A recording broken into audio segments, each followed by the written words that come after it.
وہ 3% بڑھ رہی ہے، وہ 5% بڑھ رہی ہے، 40% وہ بڑھ رہی ہے، ملٹیپلائی کر رہی ہے. حکومت کہتی ہے، اس کا دعویٰ ہے جو کہ پہلے 40% کی بنیاد پہ بڑھ رہی تھی، 40% قیمتیں بڑھ رہی تھی، اب کم ہو کے اب وہ کہتے ہیں 3% بڑھ رہی ہیں، 5% بڑھ رہی ہیں، 6% بڑھ رہی ہیں. عام آدمی سمجھتے ہیں بھائی صاحب جب آپ کہتے ہیں مہنگائی کی شرح، عام آدمی شرح شروع نہیں سمجھتا، وہ سیدھی سی بات سمجھتے بھائی یہ سموسے جو تھے یہ 10 روپے کے ملتے تھے، کل آج یہ 11 روپے کے ہو گئے، روپیہ تو بڑھ گیا. آپ کہتے ہیں مہنگائی کم ہو گئی. وہ کیا کہتی ہے حکومت، کیا کہتی ہے؟ وہ کہتی ہے 15 روپے کے آپ کو ملنے تھے، ہم نے 11 روپے کے کر دیے ہیں، مطلب 1 روپیہ بڑھی ہے، 4 روپے نہیں بڑھی. سو دیٹس ایک تو مہنگائی کی یہاں تک بات ہے. ٹھیک ہے. اور دوسری چیز یہ ہے جو بات ابھی غریدہ صاحبہ نے بھی کہی کہ آپ بعض چیزیں جو ہیں عوام کے لیے کرتے ہوتے ہیں، اب میسیجنگ کرتے ہوتے ہیں، مجھے آج تک IMF کی سمجھ نہیں آتی. وہ بہت اچھے ہمیں چیزیں بتاتے ہیں، حکمرانوں سے بیوروکریسی اچھی چیزیں کراتے بھی ہیں جو ضروری ہوتی ہیں، ہمارے لیے ضروری ہوتی ہیں. کہ آپ نے 1 سال گزار لیا اور دعویٰ کیا جی ہم نے پورا سال بڑا بہترین گزارا، مشکل سال تھا آپ کے لیے، اس کے باوجود آپ نے کرا ہے، آپ کا دعویٰ ہے ہم نے حکومت ٹھیک کر لی، چیزیں ٹھیک کر لی، سب کو ٹھیک کر لیا، تو پھر آپ کو یہاں پہ 20-25 وزیروں کی کیا ضرورت ہے؟ IMF کو ان پہ اعتراض کیوں نہیں ہوتا؟ آپ نے اپنی تنخواہ اسے 2.25 لاکھ روپے سے یا لاکھ روپے سے آپ نے 5 لاکھ روپے کروائی لی، آپ کو IMF کچھ نہیں کہتا. آپ نے بیٹھ کے اس کے بعد 20-25 نئے وزیر ڈال دیے اور ابھی آپ کہتے ہیں مزید ڈالنے. IMF آپ میں نے یہ سوال اٹھایا تھا، اس پہ وہ کہہ رہے تھے کہ بھائی وہ تنخواہیں ہم لوگ ڈرا نہیں کر رہے، ہم لوگ تنخواہیں نہیں لے رہے سرکاری خزانے سے. وزیر جو بھی وہ طارق فضل چودھری صاحب نے کتنا نہیں لے رہے؟ آپ پوچھنا چاہیے تھا کتنے لوگ نہیں لے رہے؟ جی پلیز. 5 نہیں لے رہے، 10 نہیں لے رہے، یا سارے 40 نہیں لے رہے؟ آئی ڈاؤٹ کہ سارے نہیں لے رہے، سارے لے رہے ہیں. مطلب کچھ لوگ ہوں گے 2, 4, 5 ہمیشہ ہر کیبنٹ میں ہوتے ہیں جو کہتے ہیں ہم تنخواہیں، میں آپ کو نام گنوا سکتا ہوں، اور اس کے بعد خبریں بھی لگواتے ہیں، بڑی بڑی بلے بلے بھی ہوتی ہے نہ. فیئر انف نہیں لے رہے، آپ لیں. مطلب میں اس حق میں نہیں ہوں کہ تنخواہ نہ لیں، تنخواہ کے ساتھ بہت سارے. اور ان کی توجہ یہ ہے کہ بھائی چونکہ ایک تو وہ لے آتے ہیں فوراً اس کو، وہ آپ کو یاد ہے 11% سائز ہونا چاہیے 18th امینڈمنٹ کے بعد جو ایک فکس ہو گیا تھا فارمولا. ایک اور چیز اور پھر آسٹیریٹی کی بات. یہ ظلم پتہ کیا ہے جو ظلم اس ملک کے ساتھ یہ رولنگ لیڈ کرتے جو ہم بتاتے نہیں ہیں؟ ظلم یہ ہے کہ آپ نے 18ویں ترمیم کی، یہ ترمیم کر کے ڈھول بجائے، جھمرے ماری، ناچ گانے سب کچھ کیا کہ ہم نے جناب یا صوبائی خود مختاری دے دیا، پوری سینٹر کی جو پاورز ہیں ہم نے صوبوں کو دے دیا، صوبوں کے پاس اب ساری پاور چلی گئی، منسٹری چلی گئی ہیں.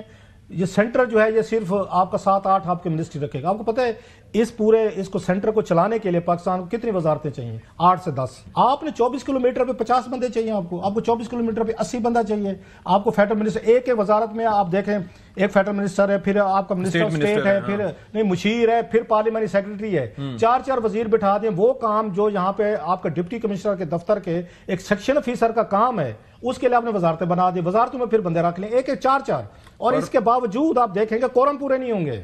یہ کورم پورے نہیں ہوتے. وزیر جو ہیں یا صادق صاحب لیٹر لکھ کے وہ تھک گئے ہیں کہ وزیر کوسچن آور میں جواب دینے نہیں آتے، یہ ان کی شان کے خلاف ہے. مطلب یہ ہے کہ آپ نے 18ویں ترمیم پھر کس کام کے لیے کی تھی؟ اچھا غریدہ آپ کچھ ایڈ کرنا چاہ رہی تھی؟ اگر کرنا ہے تو کر لیں، میں بھٹی صاحب کی طرف جاؤں. میں وہی گزارش کرنا چاہ رہی تھی کہ خلاصہ صاحب ہمیشہ کی طرح میں تو کم از کم ان کی گفتگو کی فین ہوں، لیکن وہ جو بات آپ سوال کر رہے ہیں نا کہ جی وہ کہتے ہیں کہ جی حکومت کہہ رہی ہے کہ وزیر تنخواہیں نہیں لیں گے. ٹھیک ہے، نہ لیں تنخواہیں، چاہے قائد اعظم کی طرح 1 روپیہ لیں یا 1 روپیہ بھی نہ لیں، جو بھی وہ بیانیہ بنانا ہے بنا لیں، لیکن آپٹکس مناسب نہیں گئے، مثبت نہیں گئے، اچھے نہیں گئے. اور چاہے ایک وزیر تنخواہ لے یا نہ لے، لیکن ایکسپینسز اس کی منسٹری کے موجود رہتے ہیں. دوسری طرف آپ حکومت کہہ رہی ہے کہ ہم رائٹ سائزنگ کر رہے ہیں، ہم ڈاؤن سائزنگ کر رہے ہیں، ہم کٹوتیاں کر رہے ہیں، ہم آسٹیرٹی میجرز کر رہے ہیں. تو جس آسٹیرٹی میجرز پہ ہم عمران خان کی حکومت پہ تنقید کیا کرتے تھے، یہاں پر بھی تو وہی حال ہے. کیا آپ کہہ رہے ہیں کہ جی ہم نے فلاں سے جگہ سے 10 روپے کاٹ لیے لیکن فلاں جگہ پہ 100 روپے لگا دیا. تو 100 روپے لگانے کو آپ چھپا رہے ہیں، دبا رہے ہیں، اور 10 روپے کاٹنے کو آپ نمایاں کر کے دکھا رہے ہیں. تو بے شک اگر کیبنٹ منسٹر یا ایڈوائزرز وغیرہ وغیرہ وہ تنخواہیں نہ بھی لیں، لیکن ان کی منسٹریز کے خرچے ہوتے ہیں، وہ خرچے آپ بڑھا لیں گے. اور اگر آپ یہ کہہ رہے ہیں کہ جی ایک وزیر کے پاس 2 وزارتیں تھیں، تو وہاں سے وزارتیں لے کے آپ 2 الگ الگ وزیر لے کے، یہ رائٹ سائزنگ ہے. وفاقی دارالحکومت میں اگر 8 سے 10 اگر وزیروں کی ضرورت ہے تو باقی کیا ضرورت ہے؟ بھٹی صاحب مجھے یہ بتائیں کہ اب اس سچویشن میں، میں نے شروع میں اپنے ابتدائیے میں کہا تھا کہ یہ جو اپوزیشن ہے اس کا رول بڑا امپورٹنٹ ہو جاتا ہے کہ وہ اس طریقے سے حکومت کی غلطیوں کو نہ صرف یہ کہ پن پوائنٹ کرے. ظاہر ہے کہ پولیٹیکل شوز پر بھی اس طرح کی باتیں ہوتی ہیں، لیکن اصل میں یہ اپوزیشن کا رول ہوتا ہے. آپ کو لگتا ہے کہ جس طریقے سے آپس میں تحریک انصاف کے اندر کی آپس کی خلفشار ہے، یا پھر ابھی ایک گرینڈ الائنس کی بات ہو رہی ہے، تو آپ کے پاس کیا خبریں ہیں وہ کہاں تک پہنچا ہے؟ کیا کچھ وہ ایک ریزسٹنس پٹ اپ کر پائے گا اگینسٹ دی گورنمنٹ؟ آپ کی اجازت سے یہ جو ابھی ٹاپک تھا اس پہ 2-4 جملے دو چار ہی کہیے. نہیں یہ میری مرضی ہے, میں کتنے بھی کہوں, آپ کی تو نہیں ہے نا. تو اچھا پہلی بات یہ ہے کہ 18ویں ترمیم کے بعد, جیسا کہ رؤف بھائی نے بھی کہا, غریدہ نے بھی کہا, 18ویں ترمیم کے بعد مجھے نہیں خیال کہ 6ٹھی وزارت کا بھی کوئی کام ہے. اور آپ پتہ کتنے ہو گئے؟ 55 وزیر, مشیر, معاونین, کوارڈینیٹر 55. اور دوسری بات ہے کہ آپ نے ایوان صدر کا بجٹ بڑھا لیا, آپ نے وزیر اعظم ہاؤس کا بجٹ بڑھا لیا, آپ نے ارکان پارلیمنٹ کی تنخواہیں بڑھا لی, اور آپ نے کیا کہ قومی اسمبلی کے جو 1.5-2 لاکھ سے 5 لاکھ فی ممبر تنخواہ کر دی, اسی قومی اسمبلی سے 220 بندے آپ نکال رہے ہیں کہ ہم ڈاؤن سائزنگ کر رہے ہیں, ادھر تنخواہیں بڑھا رہے ہیں, ادھر. یہ ہوتی ہے ڈائریکشن. اب اپوزیشن والے میرے سوال پہ آ جائیں. اپوزیشن الحمدللہ جی, اپوزیشن کوئی گرینڈ الائنس نہیں بننا, نہیں کوئی گرینڈ الائنس نہیں ہے, کیونکہ مولانا صاحب کی 5 انگلیاں گھی میں ہیں. مولانا صاحب 2-4 ان کے حق میں بیان دیں گے, ایک آدھ ملاقات کریں گے, اور پھر ادھر حکومت کی طرف جائیں گے. پھر سے مولانا صاحب ایک بندے کی مانتے ہیں, اور وہ ہے مولانا صاحب خود. تو وہ ان کی صحیح مانتے ہیں, ان کو گراؤنڈ ریئلٹیز کا پتہ ہے. عمران خان صاحب کوئی تحریک چلا لیں گے بڑی رمضان کے بعد, جس سے کوئی انقلاب آ جائے گا, کوئی ایسی بات نہیں. ہلکی ڈھولکی پہ اسی طرح چلتا رہے گا. مولانا صاحب کو ایک چیز کی میں داد دیتا ہوں, وہ ان پولیٹیکل لوگوں میں سے, وہ لوگوں کے بچے اگر گھروں سے لے کر آتے ہیں نا, کسی کا بیٹا, کسی کا باپ, کسی کا بھائی, وہ کوئٹہ سے چلتے ہیں, لانگ مارچ کیا تھا انہوں نے عمران خان صاحب کے دور میں, وہاں سے نکلے تھے, لاہور ہے, لاہور سے پنڈی ہے, 15 دن بیٹھے رہے. ان کے ورکر نے کوئی پتھر نہیں مارا, اس کے ورکر نے کوئی لڑائی نہیں کی, کوئی ہنگامہ نہیں ہوا, کوئی فائرنگ نہیں, اسٹریٹ پاور شو کی انہوں نے اپنی اسٹریٹ پاور شو کی. اب کل کو وہ اچھا جتنے گن کے کسی کے بچے لاتے ہیں, اتنے بچے جا کے واپس بھی کرتے ہیں, بھائی صاحب سنبھالو اپنے بچے گن لو. دوسری سائڈ پہ کل کو ذرا تصور کریں, اگر یہ مطلب اکٹھے کوئی جلوس نکال رہے ہیں, جلسہ نکال رہے ہیں, پی ٹی آئی کے کچھ دوست جو ہیں ساتھ میں یہ بھی ہیں, تو اب دونوں کا مزاج دیکھیں, تو کیا مولانا صاحب یہ افورڈ کریں گے کہ کل کو ان کا ورکر بھی ساتھ ہے, پی ٹی آئی کا ورکر بھی ساتھ ہے, اور وہ سر پہ انہوں نے وہ کفن بھی باندھے ہوئے ہیں, انہوں نے بندوقیں بھی اٹھائی ہوئی ہیں, ڈانگ سوٹے بھی اٹھائے ہیں, لیکن ان کے ورکر کے ہاتھ میں کچھ نہیں ہے. سو مولانا صاحب جو ہیں, میرا نہیں خیال ہے کہ ان کے ساتھ کوئی اسٹریٹ پاور وہ ان کے ساتھ شیئر کریں کہ ہاں وہ ایشو پہ وہ کہتے ہیں ایشو ٹو ایشو ان سے ضرور بات کریں گے, گفتن برخاستن نہیں وہ تو ہوگا, لیکن وہ ساتھ میں ایشو, پارلیمنٹ کے اندر کوئی ایشو ہے, کوئی باہر کوئی ایسا پولیٹیکل ایشو ہے, بعض ان کے گھر تک کی کوئی میٹنگز ہیں, لیکن گھر سے باہر وہ سڑک پہ اپنا ورکر پی ٹی آئی کے ورکر کے ساتھ وہ مکس نہیں کریں گے. آئی ڈاؤٹ اٹ سیریسلی یہ کام کریں گے. کیا یہ خارج از امکان ہوگا کہ ہم علی امین گنڈا پور اور مولانا فضل الرحمان صاحب کو ایک کنٹینر پر دیکھ پائیں؟ ہاتھ میں ہاتھ ڈال. بڑی جلدی آپ نے خیال کے گھوڑے دوڑانے شروع کر دیے ہیں, لیکن آن دا لائٹر نوٹ, آپ کے سوال کا جواب دینے سے پہلے میں تو حیران ہوں کہ بھٹی صاحب ابھی سے مایوس ہو گئے ہیں. بھٹی صاحب حوصلہ نہیں ہارنا, ابھی تو انقلاب آنا ہے. آپ کیسے کہہ رہے ہیں آ گیا نا, اگر آ گیا تو آپ کو پھر میں بڑا مس کروں گا اگر انقلاب آ گیا. کہ بھٹی صاحب نے ابھی سے ہمت ہار دی. نہیں انقلاب آ گیا تو میں غریدہ مس کروں گا آپ کو.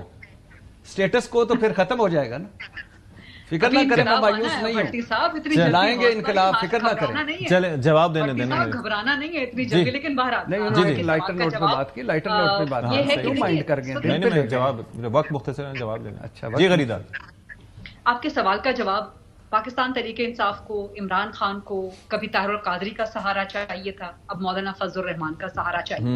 اس وقت اسٹیبلشمنٹ پیچھے تھی, اب اسٹیبلشمنٹ سامنے ہے, تو کسی نہ کسی سہارے کی ضرورت ہے پاکستان تحریک انصاف کو, عمران خان کو. لیکن دوسری چیز اہم اس میں یہ ہے کہ جتنا بھی اپوزیشن کا اتحاد بنانے کی کوشش کی جا رہی ہے, آج اسد کیسر کہہ رہے تھے کہ جی چارٹر آف ڈیموکریسی ہم کرنے جا رہے ہیں, تو سی او ڈی کے خلاف تو خود عمران خان کے, وہ کہتے تھے سی او ڈی مکمکا ہوا تھا, 2 بڑی پارٹیوں کے درمیان باریاں انہوں نے لے لی تھی.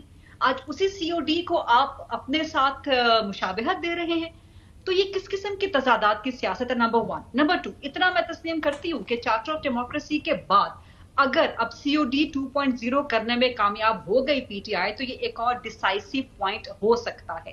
لیکن اور چارٹر آف ڈیموکریسی وہ تھا جس میں 2 بڑے ہیوی ویٹ سابق وزیر اعظم شامل تھے, لیکن دوسرا کوئی وزیر اعظم ان کے ساتھ سابق فی الحال موجود نہیں, سوائے شاہد خاقان عباسی صاحب کے. شاہد خاقان عباسی صاحب کا پولیٹیکل ویٹیج کا اتنا زیادہ ہے کہ وہ عمران خان کو سپورٹ کر سکیں, اسی لیے مولانا فضل الرحمان کی ضرورت ہے. لیکن مولانا فضل الرحمان کی جے یو آئی اور عمران خان کی پی ٹی آئی کوئی فیملیئر چیز نہیں ہے, کوئی سملیئر چیز نہیں ہے, کوئی کامن گراؤنڈ ان کے اندر نہیں ہے, نہ آئیڈیالوجیکل, نہ پولیٹیکل, نہ ہی سوشل. تو ڈویژنز بہت زیادہ ہیں. ڈویژن کے علاوہ ایک مسٹرسٹ ہے, تو ان چیزوں کی بنیاد پہ میں نہیں سمجھتی کہ کوئی اپوزیشن کا گرینڈ غریدہ یہ پیپلز پارٹی اور مسلم لیگ میں کتنی ایک چیزیں کامن ہیں؟ میں سن نہیں سکی کچھ کہہ رہے ہیں. وہ کامنالٹیز کی بات کر رہے تھے کہ پیپلز پارٹی اور نون لیگ میں بھی کامنالٹیز کتنی ایک کامن ہے ویسے بائی دا نہیں یہاں پر اقتدار کے جی بہرحال I got your answer. لیکن میں نے گزارش کی نا کہ جب COD کیا گیا تھا پیپلز پارٹی اینڈ PMLN کے درمیان، ٹھیک ہے، اس کے بعد کیا ہوا، مشرف کی طرف انکلائن کر گئی پیپلز پارٹی ایک بار پھر، لیکن دونوں کے درمیان قدر مشترک یہ تھی کہ انہوں نے سیکھا اپنی تاریخ کی غلطی. ویسے یہ بڑا عجیب سیکھا ہے، ٹھیک ہے، کہ مل کر مارو اگلے کو. کیا COD کیا ہے، کمال. سب سے بڑا ایک جو مسٹرسٹ، ایک آخری جملہ، سب سے بڑا مسٹرسٹ، بلکہ 2 جملے آپ کی اجازت. جی پلیز. جتنا بھی اپوزیشن اتحاد میں جماعتیں اکٹھی ہوں گی، سب کا مطمع نظر یہ ہوگا کہ ہمیں اقتدار مل جائے. یہ کامنالٹی ہو سکتی ہے خاص طور پہ PTI کی. دوسرا سب سے بڑا مسٹرسٹ پاکستان تحریک انصاف کا کنڈکٹ، پولیٹیکل کنڈکٹ. ایک طرف آپ اپوزیشن کا الائنس بنا رہے ہوں، ساتھ میں آپ بیک ڈور اسٹیبلشمنٹ سے رابطے کرنے کی کوشش کر رہے ہوں، وہاں سے چیزیں معاملات اپنی کڑی ٹھیک کرنے کی، سیدھی کرنے کی کوشش کر رہے ہوں. ٹھیک ہے جی. Thank you so much Gharida. Thank you so much Bhatti صاحب for your time. Sir Rauf Klasra صاحب آپ کا بھی بہت شکریہ. We'll take a break here. Break کے بعد حاضر ہوتے ہیں، پروگرام کنکلوڈ کریں گے. بیک بریک کے بعد آپ سب کا خیر مقدم ہے، اور پروگرام کے آخر میں حکومت کی ڈائریکشن ٹھیک ہے لیکن کافی ساری چیزیں ہیں. آپٹکس بہت میٹر کرتی ہیں، اور آپٹکس کے تحت اگر دیکھا جائے تو حکومت کو اپنے ایکسپینڈیچرز اور کابینہ میں جس طریقے سے توسیع کی گئی ہے، اگر وزراء ہیں تو ان کے محکمے جلد از جلد ان کو دیے جائیں، اور پھر ساتھ ہی ساتھ عوام تک یہ فائدہ پہنچایا جائے. بجٹ آگے آنے والا ہے، اور بجٹ میں عوام کو کس طرح سے ریلیف دیا جائے گا، سیلریڈ کلاس کو کس طرح سے ریلیف دیا جائے گا، وہ بہت ضروری ہے. پلس اپوزیشن اس وقت بظاہر پوزیشن میں نظر نہیں آتی کہ کوئی الائنس اس طرح سے بنا پائے گی، لیکن we have our fingers crossed. Program سے فی الحال اتنا ہی. اشفاق ستی کو اجازت دیجیے. اللہ حافظ ناصر.